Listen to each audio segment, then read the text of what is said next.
The Trump administration is considering an offensive strike against North Korea. Yeah, so this is from NBC News.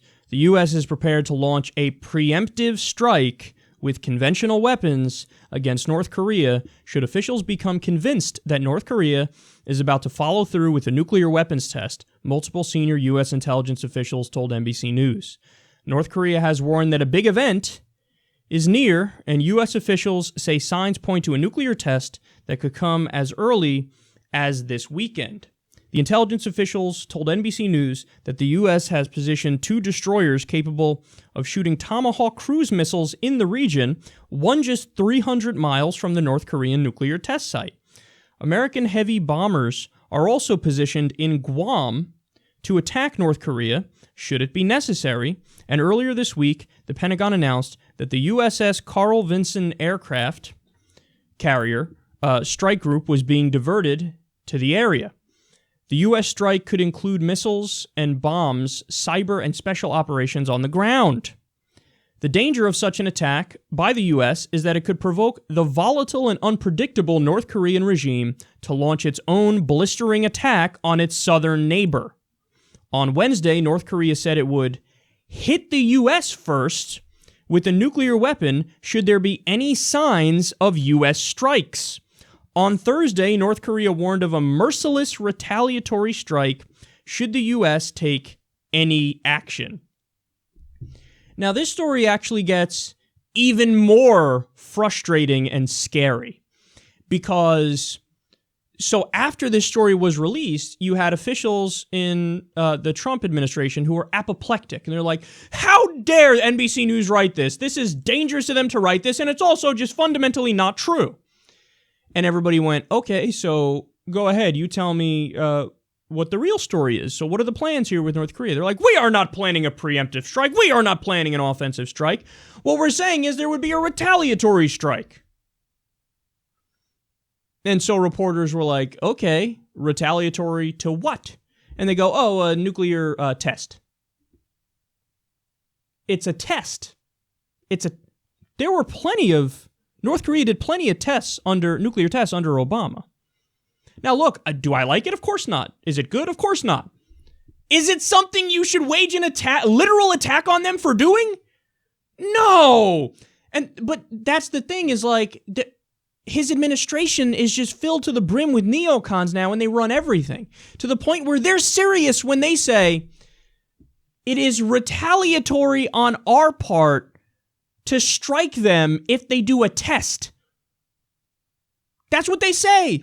They're like, no, they couldn't believe somebody would suggest that, a preemptive offensive strike against North Korea is indeed preemptive and offensive if they dare do a nuclear test. No, but that is preemptive. That is offensive. A test is a test. A test doesn't mean, hey, we just launched against South Korea, or we just launched against Tokyo, or Alaska or California, sorry, fuckface, we're coming after you. No, it means they're fucking doing a test. They've done tests under Obama. But they say, now, this is how you know the neocons have taken over. They go, yeah, but if they do that test, we're going to attack them. And you can't call it preemptive or offensive. That is what we're going to call it, because that is what it fucking is, you idiot. This is dangerous, man. This is really dangerous. They're handling this the exact wrong way. And their rhetoric is all like, tisk, look at them escalating. You literally just took warships and moved them to North Korea, right near where North Korea is, in strike range. Who the fuck does... Oh, let's move the warships there, and then we will wag our finger at you for maybe doing a test. Again, I don't like the test. It's not a good thing. Is it something to start a war over? No.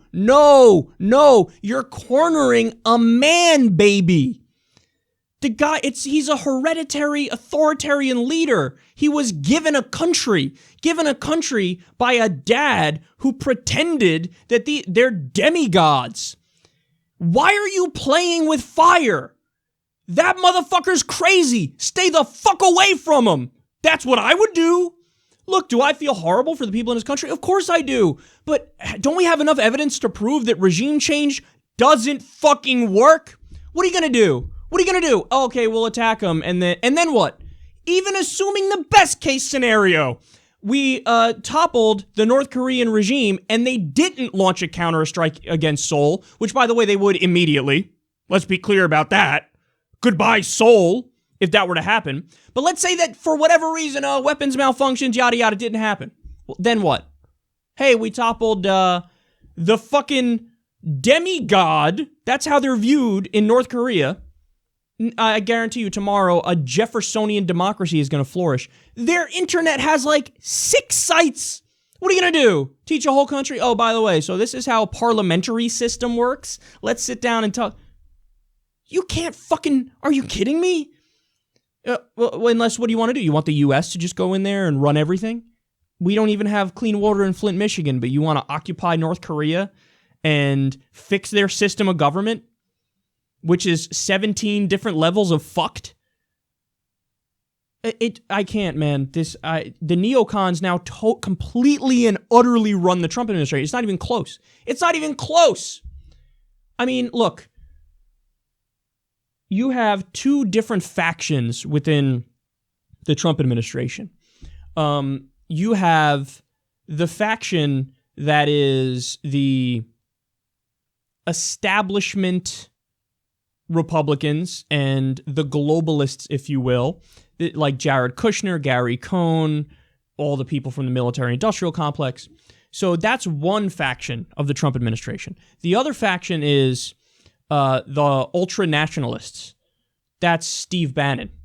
Now, with Steve Bannon, you don't want him to win on issues like immigration, where he's as hardline as it gets. There was an old radio clip of him saying he basically even wants to kick out legal immigrants. He doesn't like legal immigration. He doesn't like people from South Asia coming to Silicon Valley. He's as extreme as it gets on that issue.